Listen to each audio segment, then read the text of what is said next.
সারাদিন রোজা রেখে যখন আমরা ইফতারিটা তৈরি করতে যাই তখন কিন্তু আমাদের অনেক কষ্ট হয়ে যায়।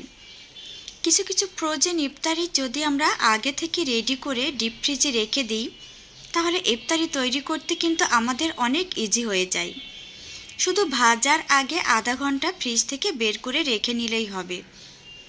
আজকে আমি আপনাদেরকে দেখাবো vegetable roll, chicken lollipop, chicken ball আর চিকেন ফ্রাই।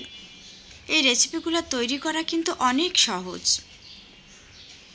এখানে আমি মুরগির বুকের অংশটা কিউব করে কেটে নিয়েছি প্রায় 1.5 কাপের মতো। পাউরুটি নিয়েছি 1.5 কাপের মতো।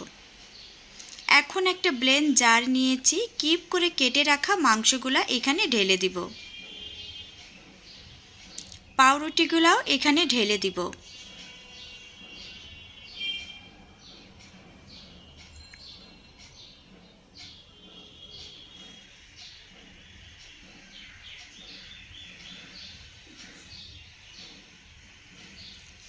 এখন ভালোভাবে ব্লেন্ড করে নিব। অনেকেই মনে করেন ক্যাপসুল ব্লেন্ডারে মাংসটা কিমা করা যায় না। এই ব্লেন্ডারটা কিন্তু বিভিন্ন ব্র্যান্ডের আছে। এটা বাইরে থেকে নিয়ে আসা, মাংস কিমা সহ মশলা গুঁড়া সব কিছু এখানে তৈরি করা যায়।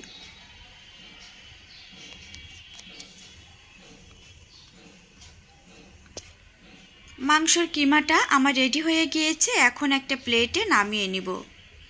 একটা ছড়ানো প্লেট নিয়েছি। কিমা করে রাখা মাংসগুলা এখানে ঢেলে দিয়েছি। লবণ দিয়ে দিচ্ছি স্বাদ অনুযায়ী। লাল কাঁচামরিচ আর গ্রিন কাঁচামরিচ কুচি করে নিয়েছি 1 চা চামচ। ভাজা জিরার গুঁড়া দিয়েছি 1 চা চামচ। রসুন বাটা দিয়েছি 1 চা চামচ। আদা বাটা দিয়েছি 1 চা চামচ। টমেটো সস বা টমেটো কেচাপ দিয়েছি 1 চা চামচ।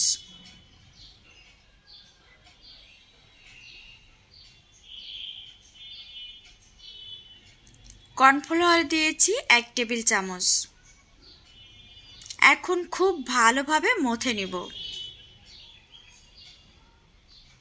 রেসিপিটা যদি হুবহু ফলো করেন তাহলে এই ডোটা তৈরি করে আপনাকে আর ফ্রিজে রাখা লাগবে না। এমনিতেই ডোটা কতটা শক্ত হয়েছে নিশ্চয়ই দেখে বুঝতে পারছেন। হাতে একটু ঘি মাখিয়ে নিয়েছি, নিয়ে এখন গোল গোল শেপ দিয়ে নিব। এটা কিন্তু আমি আর ফ্রিজে রাখবো না, এমনিতেই এটা শক্ত আছে। আমি একটু বেশ বড় সাইজের গোল গোল করে নিচ্ছি। আপনারা আপনাদের পছন্দ অনুযায়ী শেপটা দিয়ে নেবেন। গোলটা একদম স্মুথলি করতে হবে, তাহলে দেখতে অনেক সুন্দর হবে। এভাবে একে একে সবগুলা বানিয়ে নিব। বানানো হয়ে গিয়েছে। এখন এগুলা আমি সিদ্ধ করে নেব। চুলার উপরে আগে থেকে হাঁড়ি বসিয়ে পানি দিয়ে পানিটা বলক উঠিয়ে নিয়েছি। এখন ডুবে আছে, যখন এটা ভালোভাবে সিদ্ধ হয়ে যাবে তখন ভেসে উঠবে। ভেসে উঠলে মনে করবেন আপনার চিকেন বলটা ভালোভাবে সিদ্ধ করে নেওয়া হয়ে গিয়েছে। চিকেন বলগুলো ভেসে উঠেছে। আমি 7-8 মিনিটের মতো জাল করে নিয়েছি। এখন আমি এগুলা উঠিয়ে নিব।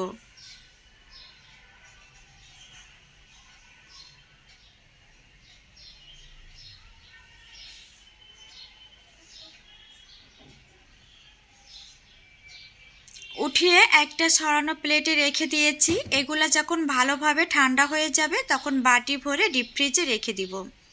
এটা ডোবা তেলেও ভাজতে পারেন বা অল্প তেলেও ভাজতে পারেন। দেখেই বুঝতে পারছেন কতটা ইয়ামি হয়েছে।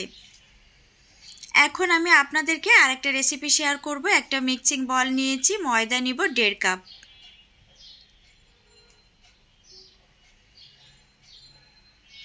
লবণ নিয়েছি স্বাদ অনুযায়ী। ভাজা জিরার গুঁড়া নিয়েছি 1/2 চা চামচ। গরম মশলার গুঁড়া নিয়েছি 1/2 চা চামচ। শুকনো মরিচের গুঁড়া নিয়েছি 1/2 চা চামচ। সয়াবিন তেল নিয়েছি 1 টেবিল চামচ। এখন শুকনা উপকরণগুলো ভালোভাবে একটু মিশিয়ে নিব।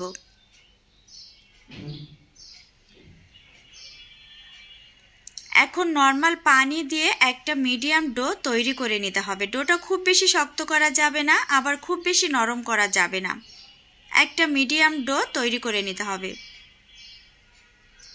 ডোটা আমার রেডি হয়ে গিয়েছে। এখন একটা প্লেট দিয়ে এটা ঢেকে রেখে দিব, দিয়ে সবজিটা রেডি করে নিব।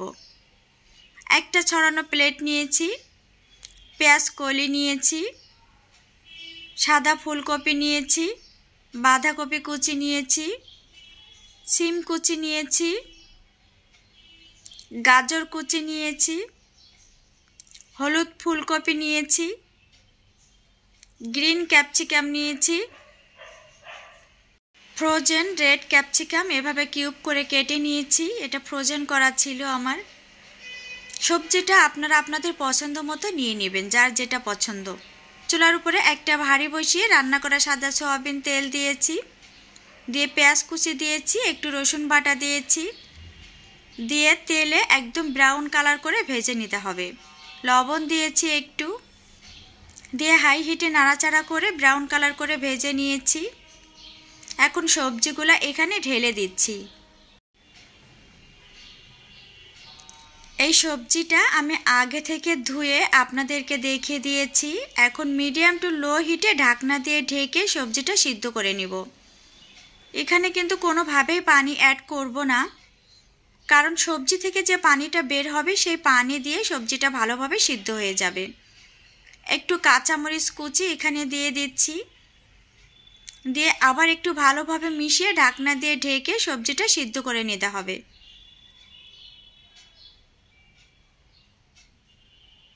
সবজিগুলো ভালোভাবে সিদ্ধ হয়ে গিয়েছে। এখন আমি বাকি উপকরণগুলো অ্যাড করে দিব। সিদ্ধ আলু দিয়েছি হাফ কাপের মতো, কালো গোলমরিচের গুঁড়া দিয়েছি 1 চা চামচ, সবজি মশলা দিয়েছি 1 চা চামচ, গরম মশলার গুঁড়া দিয়েছি হাফ চা চামচ, ভাজা জিরার গুঁড়া দিয়েছি 1 চা চামচ, টমেটো সস বা টমেটো কেচাপ দিয়েছি হাফ টেবিল চামচ, ধনিয়া পাতা কুচি দিয়েছি, দিয়ে এখন ভালোভাবে মিশিয়ে নিচ্ছি। আলুটা আমি আগে থেকে সিদ্ধ করে ম্যাশ করে রেডি করে রেখে দিয়েছিলাম। এমন অবস্থায় হাই হিটে জাল করে নিব। দেখেন সবজিটা কিন্তু খুব ভালোভাবে গলে গিয়েছে, আর এমন অবস্থায় হাই হিটে ভালোভাবে মিশিয়ে একটু জাল করে নিতে হবে। অনবরত নাড়াচাড়া করতে হবে যেন নিচে লেগে না যায়। ফিরে এসেছি, সবজিটা আমার রেডি হয়ে গিয়েছে, ডোটাও ভালোভাবে অ্যাক্টিভ হয়ে গিয়েছে। এখন একটু ময়দা ছড়িয়ে নিয়েছি, ছোট্ট একটা লেচি কেটে নিয়েছি। রোলটা আপনারা আপনাদের পছন্দ মতো ছোট করবেন কি বড় করবেন সেটা আপনাদের সুবিধা অনুযায়ী তৈরি করে নেবেন। এখন আমি একদম পাতলা একটা রুটি বেলে নিব, যতটা পাতলা করা যায়।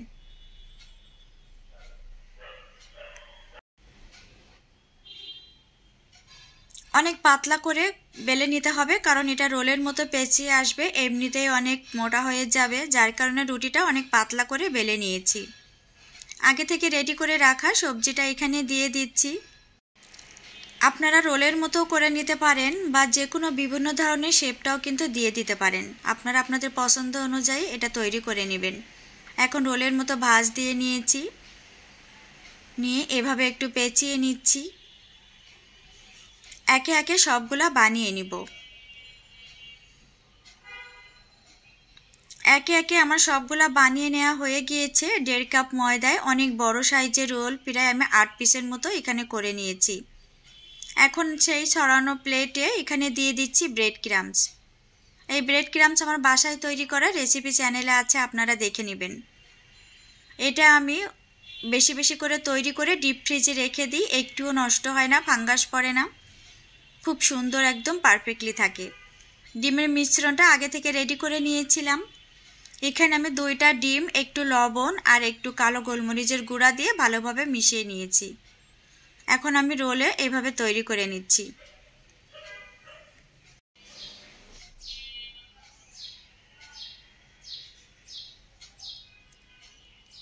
এক পিস রোল রেডি করে আপনাদেরকে দেখিয়ে দিচ্ছি। এখন আমি এভাবে বাটি ভরে ডিপ ফ্রিজে রেখে দেব। একে একে সবগুলো এভাবে আমি রেডি করে নিয়েছি।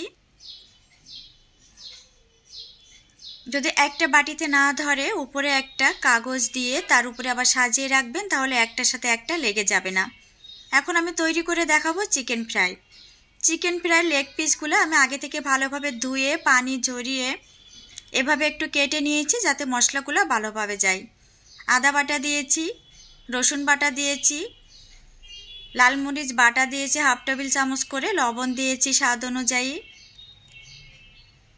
দিয়ে দিচ্ছি সাদা গোলমরিচের গুঁড়া, দিয়ে দিচ্ছি গরম মশলার গুঁড়া হাফ চা চামচ করে, টমেটো সস বা টমেটো কেচাপ দিয়েছি 1 টেবিল চামচ।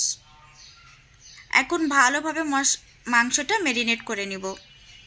মাংসটা যত দীর্ঘ সময় ধরে ম্যারিনেট করে নেবেন খেতে তত টেস্টি হবে, অনেক ইয়ামি হবে। এইটা আমি সারা রাতের জন্য ম্যারিনেট করে রেখে দিব, যেহেতু ফ্রোজেন করে রাখবো, তাই মশলাটা মাংসের সাথে খুব ভালোভাবে যাতে মিশে যায়, একটু দীর্ঘ সময় ধরে মাংসটা ম্যারিনেট করে রেখে দিবেন। তাহলে খাওয়ার সময় আর কাঁচা কাঁচা ভাবটা লাগবে না, মনে হবে মাংসের ভিতরেও মশলা চলে গিয়েছে, যত দীর্ঘ সময় ম্যারিনেট করে রাখতে পারেন। এটা হলো পাকোড়া পাউডার। পাউডারের রেসিপি আমার চ্যানেলে আছে, আপনারা দেখে নেবেন। এটা আমি সবসময় বেশি করে তৈরি করে বয়মে ভরে রেখে দিই। কাঁচের বয়মে রেখে দিলে অনেক দিন ভালো থাকে। এখানে আমি ডিম নিয়েছি 1 পিস। ডিমটা একটা মিক্সিং বলে ভেঙে এখানে একটু কালো গোলমরিচের গুঁড়া দিয়েছি, লবণ দিয়েছি, দিয়ে একটা কাঁটা চামচের সাহায্যে ভালোভাবে মিশিয়ে নিচ্ছি।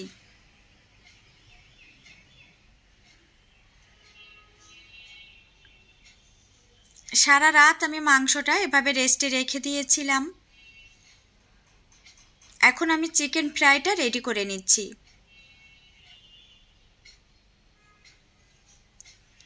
প্রথম স্টেজে যখন এই শুকনো উপকরণটা মিশিয়ে নেবেন তখন ভালোভাবে চেপে চেপে দেওয়ার চেষ্টা করবেন না, তাহলে ভিতরের মশলাগুলো বের হয়ে আসবে আর খাওয়ার সময় কিন্তু একটুও টেস্টি লাগবে না।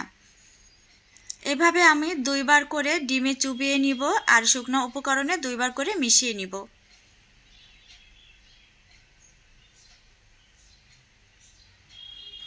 ভিতরের মশলাগুলো কিন্তু ভালোভাবে আমার রয়ে গিয়েছে, তাহলে বুঝতে পারছেন এটা খাওয়ার সময় কতটা টেস্টি হবে। এভাবে আমি একে একে সবগুলা বানিয়ে নিব।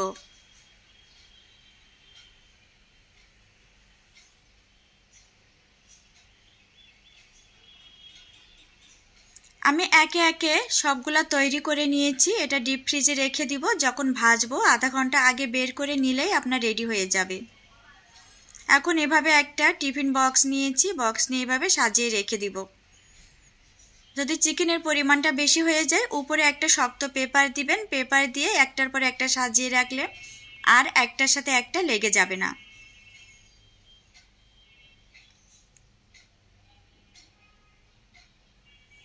এভাবে ডিপ ফ্রিজে রেখে দিলে হবে, এয়ার টাইট বক্সে রাখার কোনো প্রয়োজন। এভাবে রাখলে স্বাদ টেস্ট একদম পারফেক্ট থাকবে।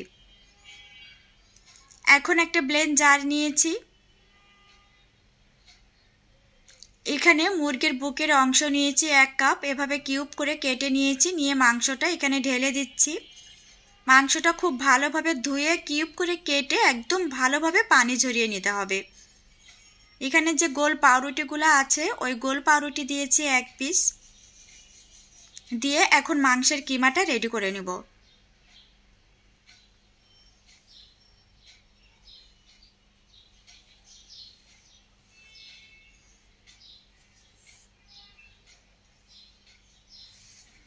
সারাদিন রোজা রেখে এই আইটেমগুলো তৈরি করতে আসলে অনেক সময়ের ব্যাপার হয়।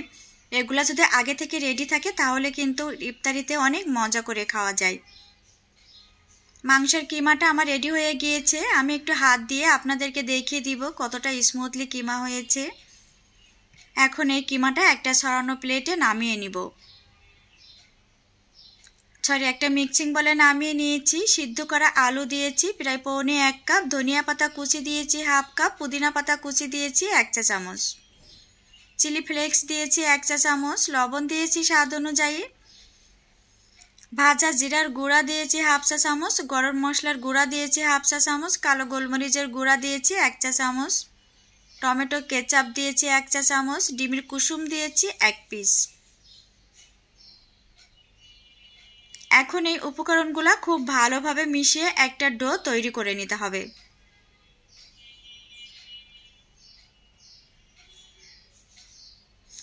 আমার বাসায় রেডি করে রাখা পাকোড়া পাউডার দিব 1 টেবিল চামচ। এটা আগে থেকে রেডি করে কাচের জারে ভরে রেখে দিবেন, একদম পারফেক্টলি থাকবে, সারা বছর কিন্তু এভাবে সংরক্ষণ করা যায়। যখন ব্যবহার করবেন তখন একটু লবণ মিশিয়ে ব্যবহার করলেই হয়ে যাবে। এখন একটা ডো তৈরি করে নিয়েছি। ডো কতটা শক্ত হয়েছে নিশ্চয়ই দেখে বুঝতে পারছেন। এখানে ফ্রিজে রাখার কোনো প্রয়োজন নাই, এমনিতে এটা শেপ দেওয়া যাবে। আমি একটু গোল গোল করে আপনাদেরকে দেখিয়ে দিচ্ছি। আর আপনার ডোটা যদি নরম হয়ে যায় তাহলে ফ্রিজে একটু রেখে দিবেন, রেখে দিয়ে শক্ত করে তারপরে শেপটা দিয়ে নেবেন। এখন একটা লম্বা টাইপের শেপের একটা বাটি নিয়েছি। পাকোড়া পাউডার নিব 2 টেবিল চামচ।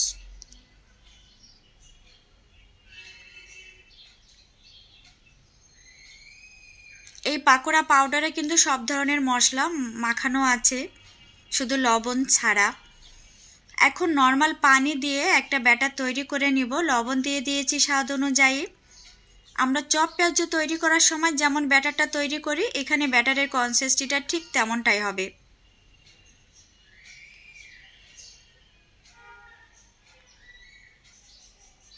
ব্যাটারটা আমার রেডি হয়ে গিয়েছে। এখন এক সাইডে রেখে দিব। একটা ছড়ানো প্লেট নিয়েছি, ব্রেড ক্রাম্বস দিয়ে দিব এখানে। এই উপকরণগুলো তৈরি করে যদি আপনি এই আইটেমগুলো তৈরি করেন তাহলে কিন্তু অধৈর্য হয়ে যাবেন, কারণ সারাদিন রোজা রেখে এত আইটেম তৈরি করা অনেক কষ্টের ব্যাপার। তাই যে উপকরণগুলো তৈরি করা সম্ভব সেইগুলো তৈরি করে রেখে দিবেন। এখানে আইসক্রিমের যে কাঠিগুলো থাকে ওই কাঠিগুলো নিয়ে নিয়েছি। নিয়ে এখন আমি ললিপপের যে শেপটা ওই শেপটা দিয়ে নেব। এগুলো দেখতে যেমন সুন্দর, খেতেও কিন্তু অনেক টেস্টি। বাচ্চাদের টিফিনে বা বড়দের টিফিনে বা ইফতারিতে বা দূরের জার্নিতে যে কোনো সময় এটা ভেজে নিয়ে যেতে পারবেন। স্বাদ, ঘ্রাণ, টেস্ট একদম পারফেক্টলি থাকবে। ফ্রিজে রাখার কারণে টেস্ট কিন্তু একটুও নষ্ট হবে না। আইসক্রিমের মতো শেপটা আমি এখানে দিয়ে নিয়েছি।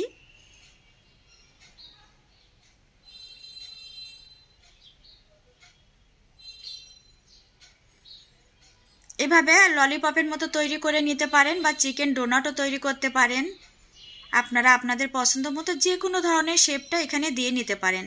আমি কাঠিটা একটু সোজা করে আপনাদেরকে দেখিয়ে দিয়েছি কতটা হার্ড হয়েছে। রেসিপি যদি হুবহু ফলো করেন তাহলে ফ্রিজে রাখার কোনো প্রয়োজন নাই। দেখেই বুঝতে পারছেন ব্যাটারের কনসিস্টেন্সিটা কেমন হবে, ঘনত্বের পরিমাণটা কেমন হবে। দিয়ে এখন ব্রেড ক্রাম্বসে ভালোভাবে মাখিয়ে ললিপপটা তৈরি করে নিচ্ছি। সরি টু সে, আমি মেন রোডের সাথেই থাকি। আসলে ভিডিওর করা অনেক কঠিন ব্যাপার। যত দরজা জানালা আটকে রাখি তারপরও বাইরে থেকে সাউন্ডটা চলে আসে। চিকেন ললিপপটা আমার তৈরি হয়ে গিয়েছে। এখন একটা ছড়ানো প্লেটে এভাবে রেখে দিচ্ছি। একে একে সবগুলো আমি বানিয়ে নিব। এখন একটা ডোনাট তৈরি করে আপনাদেরকে দেখাবো। আপনারা চিকেন ললিপপও তৈরি করতে পারেন, ডোনাটও তৈরি করতে পারেন, তারপরে চিকেন কাঠিও বানিয়ে নিতে পারেন বা স্কোয়ার করেও নিতে পারেন। আপনারা আপনাদের সুবিধা মতো বক্সে রাখার সুবিধা মতো তৈরি করে নিতে পারেন, বা বাচ্চারা যেটা খেতে ভালোবাসে সেই শেপটাও আপনারা দিয়ে নিতে পারেন। এগুলো কিন্তু বাইরে থেকে কিনতে গেলে অনেক কস্টিং, আর বাসায় তৈরি করলে স্বাস্থ্যসম্মত হেলদি খাবার। বড় ছোট সবাই কিন্তু এগুলা খেতে অনেক ভালোবাসে। আমি একে একে সবগুলা তৈরি করে নিয়েছি। আমি একটু বড় বড়ই তৈরি করেছি যেহেতু নিজেরাই খাবো। একটা কিন্তু দুইজনেও খাওয়া যাবে, যারা বেশি ভালোবাসে একটাও খেতে পারবে। তৈরি করা হয়ে গেছে। টিফিন বাটিতে ভরে ফ্রিজে রেখে দিবেন। আজ এ পর্যন্ত। সবাই ভালো থাকবেন। আল্লাহ হাফেজ।